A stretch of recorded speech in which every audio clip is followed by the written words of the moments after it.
Salamah ibn al-Akwa, the infantry hero, has summarized all his virtues in just one sentence: my father never lied. To be described by this singular virtue makes a person eligible for a highly elevated position among the pious and virtuous. Salamah ibn al-Akwa achieved such a position, one which he deserved.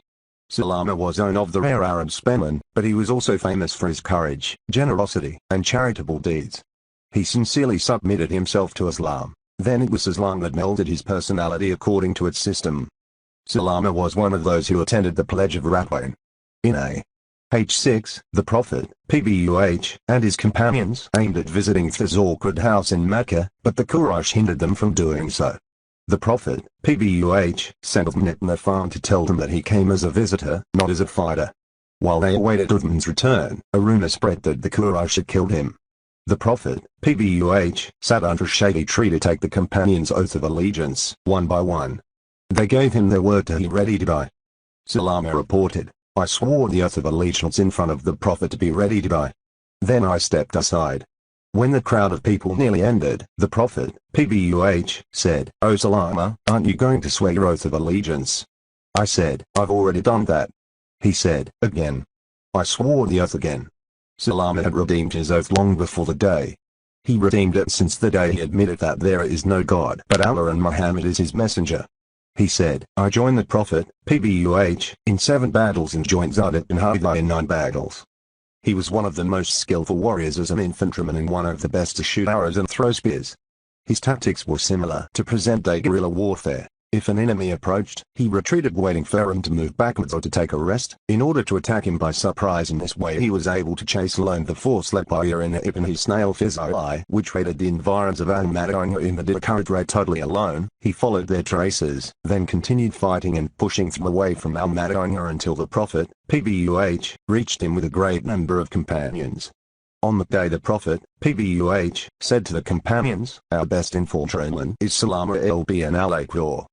Salamah never knew deep sorrow and anxiety except when his brother Amir ibn al-Akwa died during the Battle of al-Akwa. Amir was the one singing in front of the Muslim army, had it not been for you, we would not have been guided, nor prayed nor given charity. Bless us with tranquility, and let us be strong and firm-hearted when meeting our enemies. In that battle Amir wanted to strike a polytheist with his sword. However, his sword bent and its edge injured him fatally. Some Muslims said, poor Amir, he has been deprived of martyrdom. Salamah's anxiety was severe because he thought, like others, that his brother, who had killed himself accidentally, was deprived of the recompense of jihad and the reward of martyrdom. But soon the Prophet, P.B.U.H., put things on their right order when Salamah went to him saying, O Messenger of Allah, is it true that by dying in this way Amir has been deprived of the reward for his previous deeds? The Messenger, P.B.U.H., answered, he has been killed as Mujahid. He is to be granted 2 rewards. He is right now swimming in the rivers of paradise. Salamah was very generous. However, he was more so when asked to give something for the sake of Allah. If someone had asked him to give away his life for the sake of Allah, he would not have hesitated to do so. People knew this attitude of his, so when anyone needed something, he just asked him for the sake of Allah. He always said, if someone would not give for the sake of Allah, for whose sake then would he give? On the day of Uthman's murder, may Allah be pleased with him, the great Mujahid realized that the gates of sedition had been opened. How could it be possible for him who had fought among his brethren all his life to turn into a warrior against his brethren? It was not his right to use his fighting skill, which had been praised by the Prophet, P.B.U.H., against believers and Muslims.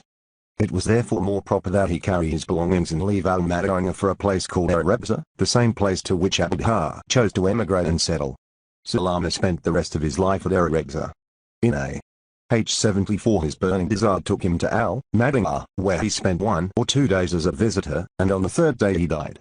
It was as if the dear, moist earth of al-Madinah appealed to him to offer his body a cool, safe shelter, as it had previously offered all the blessed companions and pious and virtuous martyrs.